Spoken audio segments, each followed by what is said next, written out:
Bagi kalian yang ke channel ini untuk melihat review produk elektronik, silahkan skip video ini ya, karena ini tidak berhubungan dengan elektronik. Nah, ini video saya buatkan khusus untuk kalian yang sedang di dunia kerja, yang sebagai pemimpin mungkin, supervisor, manager, atau apapun itu. Saya akan share terkait leadership di sini, apa yang saya pahami dari kemarin menyelesaikan kuliah S2 saya. Jadi saya tuangkan di video ini. Dalam dunia perusahaan, kita sering mendengar istilah the most important asset is people. Nah, pertanyaannya, bagaimana cara membangkitkan kinerja people tersebut? Ini ada pada pembahasan kita kali ini, tentang leadership. Ya, kalau kita bicara terkait leader atau pemimpin, itu concernnya hanya ada dua.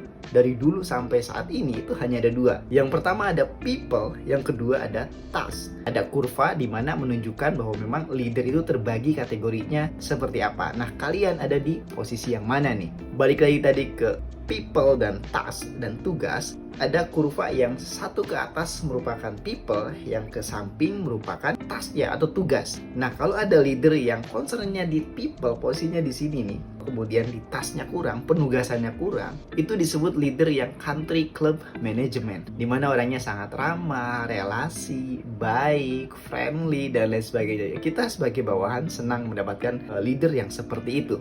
Betul ya, tapi jika dia tidak bisa melakukan atau memberikan, mendelegasikan tugas dengan baik, maka itu akan berbahaya. Nah, itu leader yang pertama yang tidak disarankan. Nah, yang kedua ada leader yang kebalikannya. Disebut leader task management, memberikan tugas terus, atau kita sebut demanding, sedangkan aspek humanity-nya gak ada. Jadi seperti robot bawahannya tersebut. Yang ada nanti dia akan burn out karyawannya dan akhirnya resign. Nah, yang bagus leader seperti apa sih? Leader yang ada di kategori team management. Jika kita ke kurva yang tadi, bahwa memang dia ada berada di sini nih. Dia wise, dia bijak, tapi dia juga ada galaknya, dia juga jago memberikan tugas, tentu dia perhatian juga, care juga, jadi seimbang. Yang jangan sampai kalian ada di posisi yang paling sini nih, paling bawah, tidak bisa memotivasi, tidak bisa memberikan tugas, tidak friendly juga, tidak wise juga, dan lain sebagainya. Nah, sekarang silahkan identifikasi kalian ada di leader yang posisinya di mana. Apakah yang tadi lebih ke yang people, dominan di people, kemudian ataukah yang dominan di task, atau seimbang, atau di tengah-tengah, atau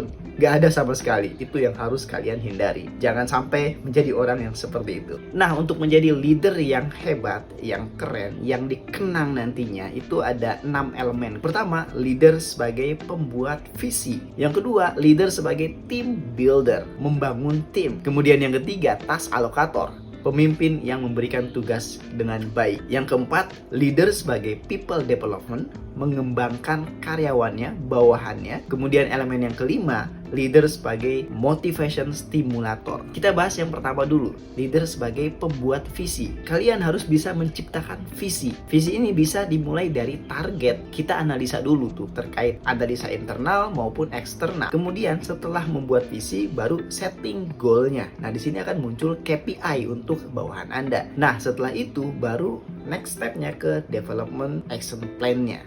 Bagaimana caranya untuk mencapai visi tersebut. Nah, baru bagian terakhir yang keempatnya merupakan monitoring. Jika ini sudah dilakukan dengan baik tahapan-tahapannya, maka tidak ada alasan ataupun tidak ada kambing hitam ketika visinya tidak tercapai. Nah, saat kalian menentukan goal settingnya pun, kalian harus perhatikan juga tuh terkait kesulitannya, goal difficulty-nya. Apakah memang challenging atau tidak yang kalian susun tersebut gitu. Jadi harus menantang. Kemudian goal kalian juga harus spesifik, jangan meaningless. Saya ingin menjadi yang terbaik. Jelaskan yang terbaiknya seperti apa. Saya ingin menjadi brand nomor 1 misalkan. Jadi itu betul-betul jelas, kita bisa melakukan do the best, dan tentu dengan satu seperti itu terukur. Jadi kita kalau misalkan visinya tidak tercapai, bisa terlihat karena ada angka di situ yang memang bisa terukur. Setelah itu juga ya harus kita lihat feedbacknya seperti apa. Setelah berjalan kita review, kita adakan monthly meeting, kita review. Ketika meeting tersebut yang keluar, yang muncul adalah KPI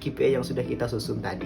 Tentu semua itu harus ada partisipasi karyawan ya, dengan meeting, menentukan KPI pun harus ada bawahan kita untuk diajak diskusi sehingga karyawan merasa terlibat pada goal setting yang kalian buat. Nah, itu yang pertama terkait pencipta visi. Jadi kalian sebagai leader harus bisa menciptakan visi. Yang kedua, leader sebagai team builder atau membuat sinergi. Contohnya apa yang bisa kalian lakukan? Outing bareng-bareng di luar pekerjaan berapa bulan sekali, misalnya 3 bulan sekali atau mungkin ya 6 bulan sekali lakukan outing. Kita refreshing, kita ngobrol seru-seruan sama teman kita di luar pekerjaan, itu akan mempererat hubungan sehingga nanti kita akan lebih kompak di situ.